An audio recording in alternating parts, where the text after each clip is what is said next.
las normas y reglas que permitan darle seguridad en cuanto a la neutralidad e independencia. Por ejemplo, en el caso de las inversiones en este país, las reglas de los arbitrajes son así, ¿no? Para que se resuelva en sedes de arbitrajes internacionales. Porque son arbitrajes, digamos, de inversión y que implican millones de dólares en inversión. Entonces, no se someten a arbitraje con árbitros nacionales.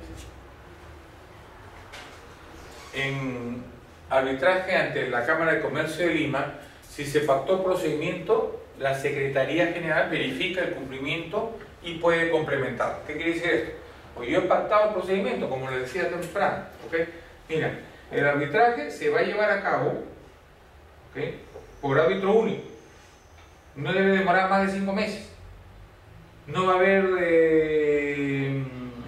posibilidad de que se soliciten medidas cautelares. Son reglas que yo puedo poner, perfecto, pues esas son mis condiciones. Y en las que no, las complemento con las reglas de la Cámara, pues si me voy a someter a la Cámara, ¿ok? En las que no está arreglado, no termino la regular con la regla de la Cámara. Ese sería el procedimiento, ¿no? Si no hay pacto, cada parte nombra un árbitro en su petición y contestación y deben estar incluidos en la lista de árbitros en la Cámara. No, ¿ya? Al igual que en el OCE. Yo designo mi árbitro, el otro designa su árbitro y el presidente sí va a ser de la Cámara. A quien designemos tiene que ser de la redacción de árbitros de la Cámara. ¿Por qué? Porque va a ser un arbitraje ante la Cámara de Comercio de Lima, ¿no? Tal cual cuando les explicaba respecto al arbitraje ante el OCE. Muy bien, los árbitros aceptan o no, porque en realidad es así, pues el árbitro puede aceptar o no. Si el árbitro no acepta de manera expresa, se entenderá que no ha aceptado la designación, ¿ya? Y cuando el árbitro acepta, en ese momento es que tiene que cumplir con manifestar o hacer llegar su declaración jurada. Los árbitros designan al tercero quien preside el tribunal arbitral. Entonces, ambos árbitros ya no son las partes, sino los árbitros, los que van a designar al tercero que va a conformar y presidir el tribunal. ¿Okay? Si hay dificultad en la designación, entonces los árbitros, al no designar las partes, ahí sí le van a solicitar al tribunal o a la Cámara para que designe al árbitro. Permítame un segundo. ¿Aló? Sí, Carlos, dime, ¿qué me ves? Sí, claro, se le comunicó. Sí.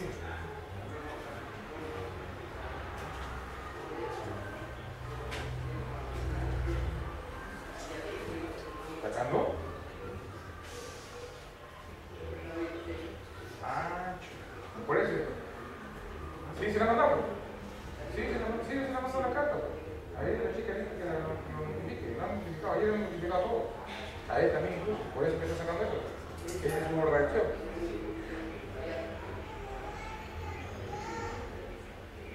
Sí, yo ayer lo ordené, ahorita no tengo el cargo porque no me lo han traído, pero ayer salió el notificador y obviamente el que está en la sede también se lo han notificado, que es el más fácil, el más inmediato. Yo dije, ya notifiquen. ¿Ya? Listo.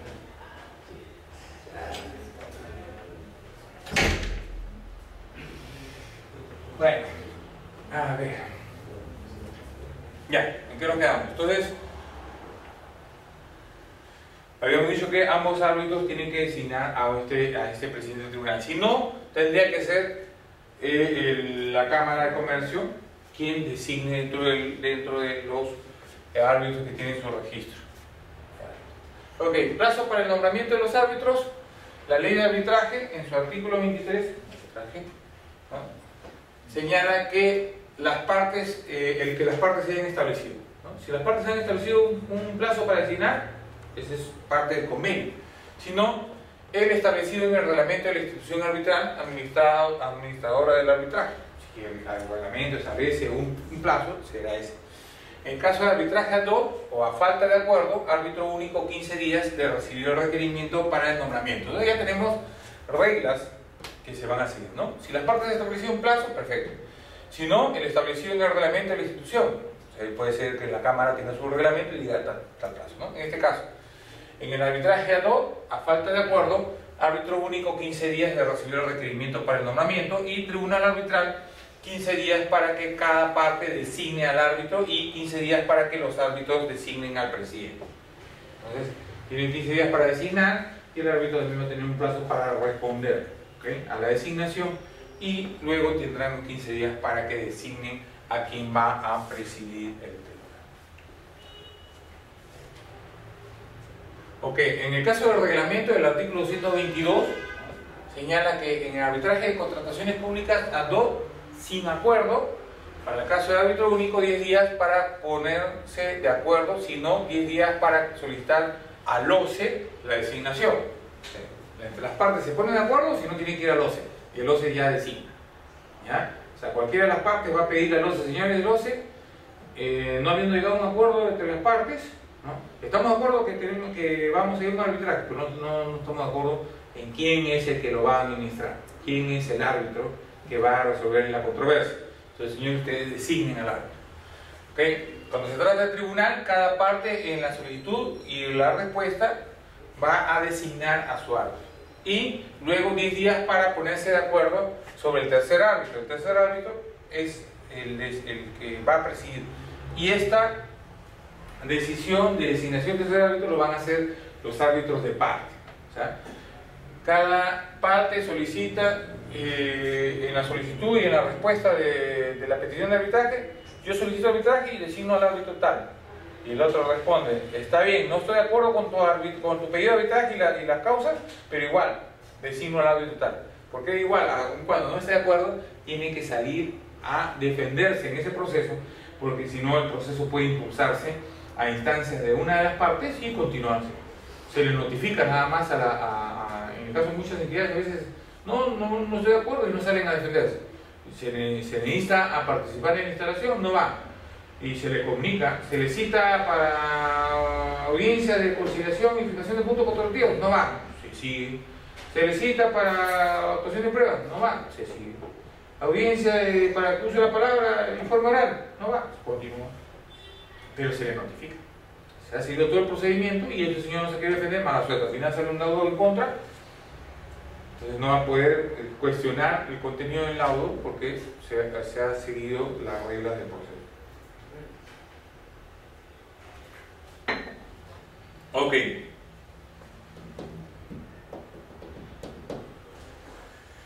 Entonces cada una de las partes designa un árbitro y esos árbitros van a designar a un tercero. Y si no hay acuerdo, se solicita al OCE, ¿no?, la designación. Igual, ¿ya? El OCE finalmente tiene la función y la prerrogativa para designar a solicitud de parte. Muy bien. Son mis marquitas. Ok, los requisitos para ser árbitro deben ser persona natural, tener pleno ejercicio de los derechos civiles y de cualquier nacionalidad salvo acuerdo distinto de las partes, ¿ya? La norma no establece, o sea, de manera así expresa, como cuando quiero ser funcionario público, ser peruano o algo por el estilo. Bueno, ¿ya? Para el arbitraje, persona natural que tenga pleno ejercicio de derechos civiles y no hay problema con el tema de la nacionalidad, ¿ya? Salvo acuerdo puede decir de las partes, ¿no? Las partes, si hay un convenio vital, le dicen no, tienen que ser abogado, tienen que ser ingeniero, abogado o ingeniero, si fuera para obras públicas, no puede estar así. En el arbitraje nacional y de derecho se requiere necesariamente abogado en el arbitraje nacional. ¿Por qué? Porque para el árbitro único, como habíamos señalado, o el presidente del tribunal, tienen que ser abogados porque es un arbitraje de derecho, ¿ya? Necesariamente abogado. Entonces, estar en ejercicio o pertenecer a una asociación o gremio de abogados nacional o extranjero, ¿eso es necesario para ejercer el arbitraje? ¿Qué piensan ustedes? Permítanme. No. Sí. Sí, yo lo encargué, ya lo vamos a ver.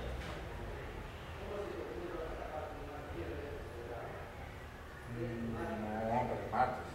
Pero voy a tratar de ver que lo haga para el martes.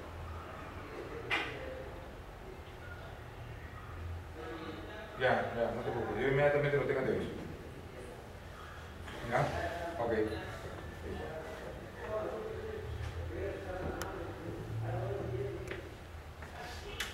Muy bien, entonces,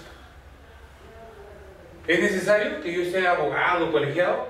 No, ¿ya? Solamente necesito ser abogado.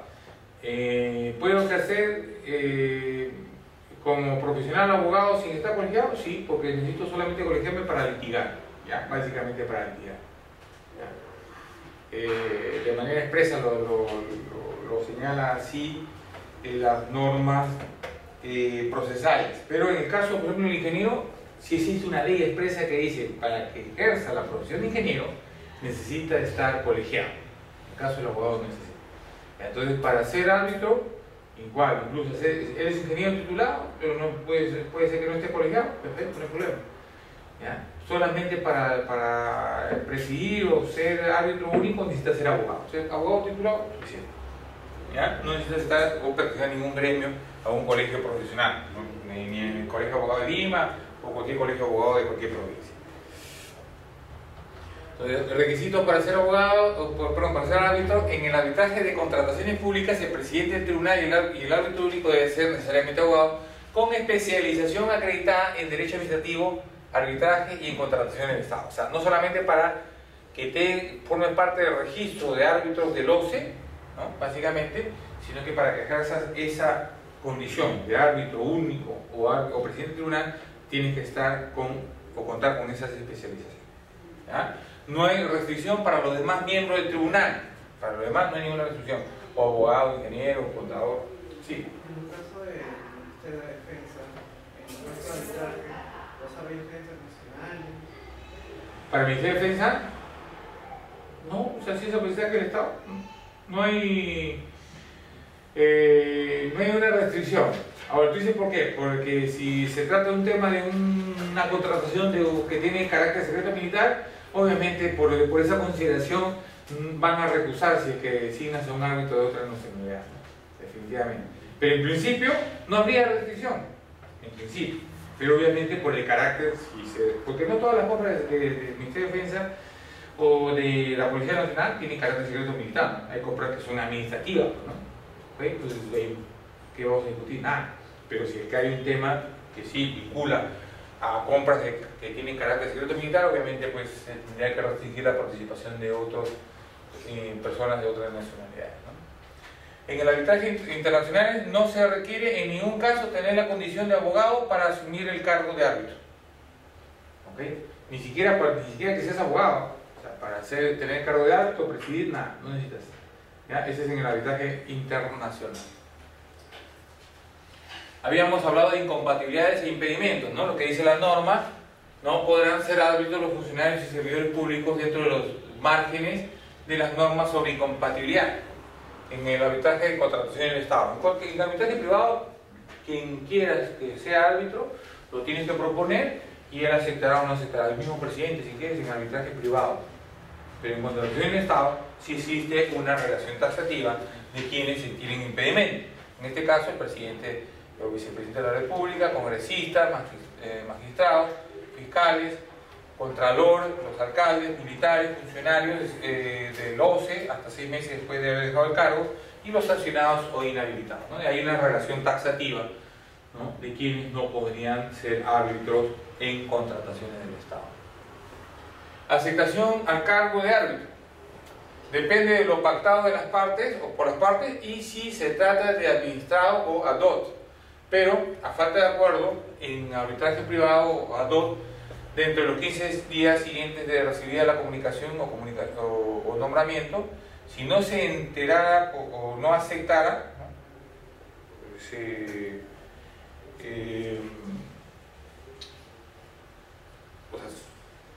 si no se entera o no acepta, pasado ese tiempo se tendrá por no aceptado la designación, ¿no?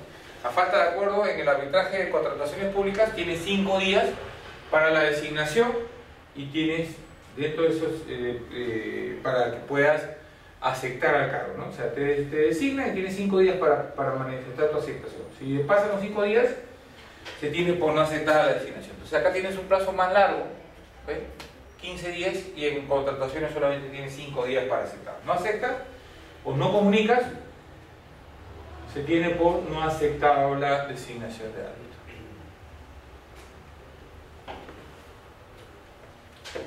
En cuanto a la competencia, se debe tener en cuenta que la competencia del tribunal nace a partir de la designación del último árbitro. Una vez que éste acepte y comunique su aceptación y no ha sido recusado, pasan 5 años sin ser recusado, ya son competentes para conocer cualquier aspecto del arbitraje. ¿Por qué es importante esto? Porque una vez que se designa, yo designo al árbitro A, al árbitro B y al árbitro C, sin necesidad de que se instale como tribunal, ya tienen competencia. ¿Para qué? Para conocer, por ejemplo, sobre medidas cautelares, o sea, antes del proceso. ¿Por qué? Porque se supone que de ahí van a proponer una fecha para instalar, y después que nos instalamos y se tienen 10 días para presentar tu demanda. Oye, no, espérate, antes de que te instales y todo, me tienes que adoptar una medida cautelar, ¿ya? Porque si no, se va a causar un daño irreversible, ¿no? Hay peligro en la demora y todas las causales o las condiciones que regula la norma sobre lo que es una medida cautelar. Cumplo con todo eso y el tribunal, en esta situación, una vez que ha sido designado y aceptado el último miembro del tribunal, sin ser recusado, ya tiene competencia, ¿okay? Y es competente para conocer todos los aspectos del tribunal. Entonces los árbitros en ese momento ya tienen la facultad de emitir pronunciamientos, en este caso sobre una medida cautelar.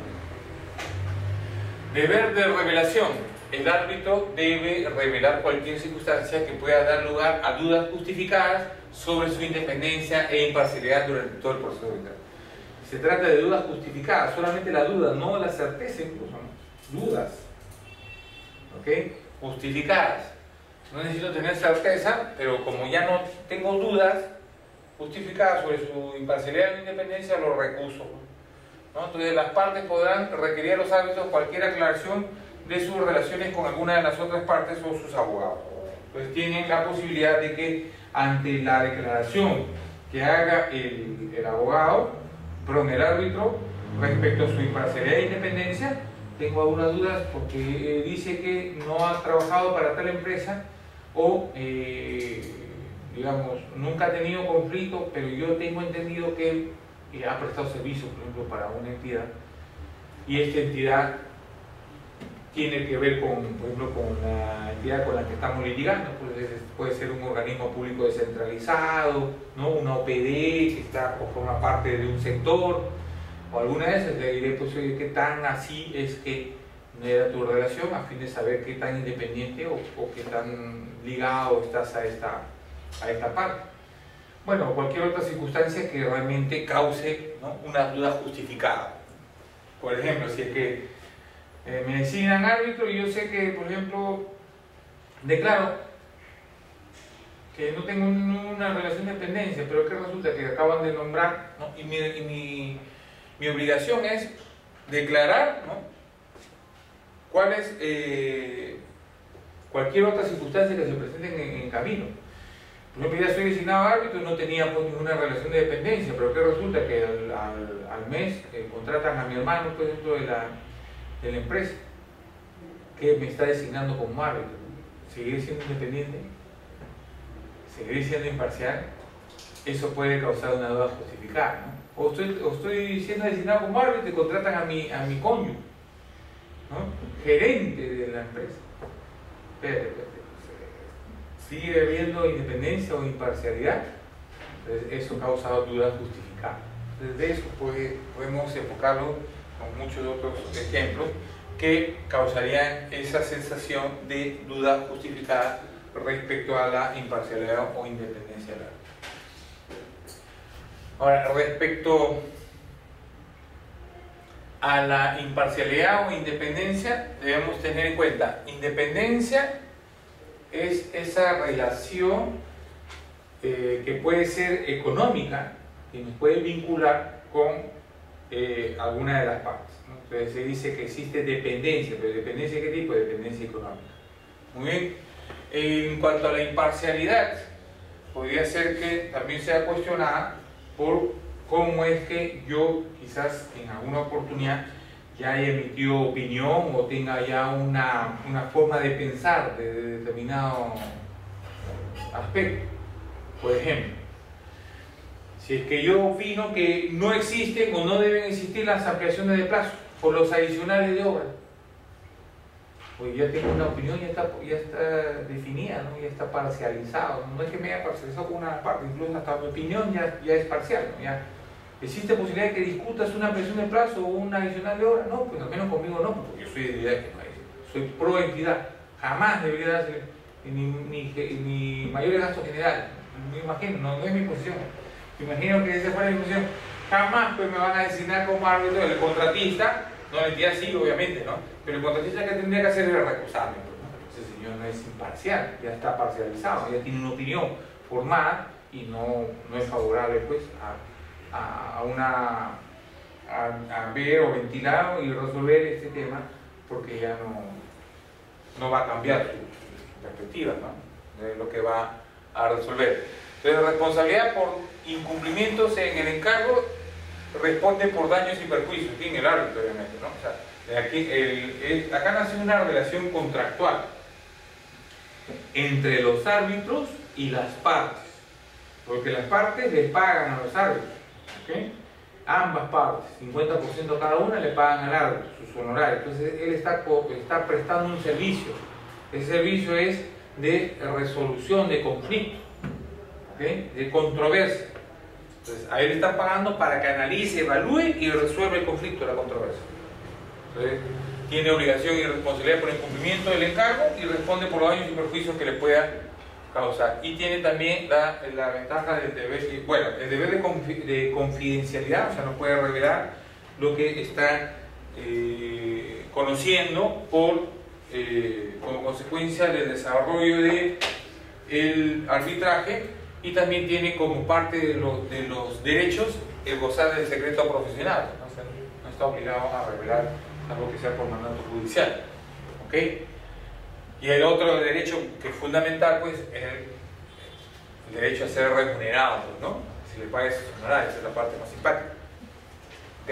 Incluso están habilitados para solicitar anticipo y en el laudo arbitral, al momento que emite su laudo, ahí hará la liquidación final de los gastos y los costos del proceso, incluso lo de los honorarios de los árbitros. ¿Okay? En caso de arbitraje institucional, lo regulado por tablas o tarifas de honorarios, se tendrá que ceñirse a las tablas o las tarifas de honorarios de esa entidad. Por ejemplo, el OCE, la Cámara de Comercio de Lima, el Colegio de Ingenieros, etcétera. Pero hay cámaras de comercio, por ejemplo, la de Huánuco. La Cámara de Comercio de Huánuco dice que los honorarios de los árbitros equivale al 40% de los honorarios que fija el OCE. O sea, ahí no se paga, sino hasta el 40% de lo que fija. Entonces, si el OCE, por ejemplo, tienes un honorario de 10.000, perfecto. Un equivalente a un proceso de esa naturaleza, por los montos de esa naturaleza que en el OCE se calcula en 10.000, en la Cámara de Comercio de Huánuco se calcula en 4.000. ¿Ya? ¿Okay? Si en este arbitraje se paga 20.000, en el otro se paga 8.000. Así es. ¿Ya? Entonces, esa es la regla, por ejemplo, de honorarios de esa cámara. Y así cualquier otra puede fijar una regla para el pago de los honorarios de los árbitros. Reglas éticas de la Cámara de Comercio. El propuesto como árbitro deberá revelar si hay relación de parentesco o de dependencia con las partes, con sus representantes o con los abogados o asesores. No hacerlo o ocultar alguna relación de parentesco o dependencia es contravenir las reglas éticas y por consecuencia validar lo que sería la recusación del árbitro, ¿no? Relación de amistad íntima o frecuente en el trato con las partes, con representantes de la empresa, con los abogados o asesores, o si existe un litigio pendiente con alguna de las partes, ¿no? Por ejemplo, esto de que la amistad íntima es lo que les decía, ¿no? Hasta en fotos, has concurrido una reunión, tú estás en la alfombra roja y aparece, pues, ¿no? Que por ahí está, ¿no? La cabeza a lo lejos, no está a tu lado, pero ahí aparece en la foto. Estuvo ahí en el concierto contigo, bailando, saltando. Recusado. Una consulta. Cuando se empieza un arbitraje, ¿qué pasa si una de las partes se rehúsa a nombrar su árbitro? Si una de las partes rehúsa a nombrar su árbitro, la otra parte va a recurrir al OCE o a la institución donde se señaló como la que iba a administrar el arbitraje para pedir que se designe un árbitro por defecto, ¿no? Y en cuanto a los pagos, porque creo que hay que dar una fianza y después se carga los costos. No, ahí no hay una fianza, ¿no? Por ejemplo, por el derecho de designación de árbitro se paga una tasa X, se designa al árbitro, perfecto. Ahora, entre ese árbitro que has designado tú, como parte del proceso, y la que ha designado la entidad, entre ellos tienen que ponerse de acuerdo para designar al tercero. No, está bien, pero en el caso de que la entidad, supongamos, se rehúsa, ¿Ya? me tocó un caso casi similar y bueno, se fue al colegio de ingenieros y creo que tuvo que poner la fianza, asumió la empresa todo el costo con su fianza y después del arbitraje creo que cargó Ya, pero si es una regla del colegio de ingenieros no lo conocía que tenga que otorgar una fianza. Por ejemplo, en el OCE no hay eso. Designas al árbitro por defecto, pagas una tasa para la designación. De todas maneras, al rehusarse una de las partes a nombrar árbitro, quiere decir que no va, mucho menos le va a pagar. No, es que no. La otra parte sí está interesada en que siga el arbitraje. Ya depende de esa parte, por ejemplo, en el arbitraje, en el OCE o otra entidad, ya va a depender de la parte que quiere impulsar el proceso. Ya, si está el tribunal, van a invitar a la otra parte. Por ejemplo, la entidad no quiere ir, la invitan. O sea, no, hasta ahí no hay nada. Le invitan a la instalación, no quiere ir a la instalación. En la instalación se instala el tribunal, señala fecha para presentación de demanda, ¿no? Que normalmente es quien impulsa que va a presentar la demanda, y se señala que dentro de ese plazo también debe pagar honorarios. Entonces, él paga los honorarios que le corresponden como parte del proceso, presenta su demanda y se dice, la otra parte no ha pagado, se le habilita. Si usted paga, continuamos, si no, se paraliza. Entonces, lo habilitan a pagar, paga los honorarios, se le comunica a la otra parte, por si acaso, el señor se ha subrogado en tu posición y ha pagado. Y todo se le comunica, todo lo que se avanza. Y ellos tienen que salir a defenderse. Pues si no salen a defenderse, con todas esas formalidades cumplidas estrictamente, no va a poder, ¿no?, cuestionar el arbitraje, porque se han cumplido con todas las formalidades que señala la normativa. ¿Okay? Entonces, ese sería el procedimiento que debe seguirse. Sí, pero en el caso que la parte, o sea, porque al no ir y no pagarle al árbitro, él mismo se beneficia si es que la otra parte no tiene dinero para pagarle al árbitro que no le ha pagado. Sí, pero la que impulsa el proceso arbitral es la más interesada y así no tenga dinero, se lo va a conseguir para impulsar el proceso. Pero digamos que no tiene. No, es bien difícil. No se puede beneficiar. Claro, se beneficiaría con el archivamiento, ¿no? Eso es lo que va a buscar, que se archive el proceso. Pero la parte que no tiene incluso puede decirle, señores del tribunal, no tengo el total, pero tengo la intención de pagar los honorarios, quiero pagarlo en pagos. ¿El tribunal le puede aceptar? La Cámara de Comercio ha aceptado en alguna ocasión. ¿Ya? Lo voy a pagar en 2 partes, perfecto. Bueno, ¿acepta el tribunal? Sí, bueno, que lo pague así. Sí, porque continuemos. Los honorarios son fuertes a veces. Claro, depende el monto del contrato y todo eso, ¿no? Sí, ese es un porcentaje de lo que está involucrado. Sí, se calcula en porcentaje, pero ya hay tablas como la del OCE que más o menos establece parámetros, ¿no? Que oscila entre 1, 2 o 3 o 4% quizás del monto o menos, depende. A más monto es menos porcentaje. Porque en minería... Ya esos son arbitrajes de inversión, ¿no? Esos son arbitrajes, no de contratación y de Estado, son arbitrajes de inversión y ahí sí son fuertes. Cuando tengan uno, pásenme la voz, ¿no? Muy bien. Y si es que existen litigios pendientes también, pues no, obviamente, oye, pero si el señor lo recuso porque tiene un litigio pendiente, o al contrario, ¿no? Tiene un litigio pendiente conmigo y agarro y lo invito a que solucionemos pues el litigio, ¿no? Este señor me había demandado por beneficios sociales, ¿no? Y yo le debo 60.000. Ya sabes que vamos a conciliar, vamos a pagar tus beneficios sociales. ¿Ya? Obviamente, pues no, yo la que soy la otra parte, así lo haya designado, así sea mi árbitro, lo recuso, pues. ¿Por qué? Porque eso es un conflicto, ¿no? Ahora que le han pagado sus honorarios, ¿no creen ustedes que le ha cogido cariño, afecto a la otra parte? Claro, definitivamente ha nacido un sentimiento ya amical, se sienten entrañables de todas maneras. No va a ser no, es probable que no permanezca definitivamente todo, independiente y imparcial. O sea, eso también puede ser causal de la recusación. Muy bien, reglas éticas de la Cámara de Comercio de Lima. Haber sido representante, abogado o asesor de una de las partes también es algo que tienes que declarar para que la otra parte conozca, y si lo considera que no es o no sigue siendo independiente o imparcial, queda recusado. Haber brindado servicio profesional, asesoramiento, emitido dictamen o opinión respecto al conflicto. Y ahí ya ese es un tema ya pues estrictamente tú no puedes aceptar. Si ya conoces el tema, has emitido opinión previamente, es más, ¿no? Tú eres el que ha propuesto que se resuelva el contrato porque estuviste como jefe en esa oficina, ¿no?, de infraestructura, no vas a ser el árbitro. ¿Okay? No estás suficientemente capacitado para conocer la controversia.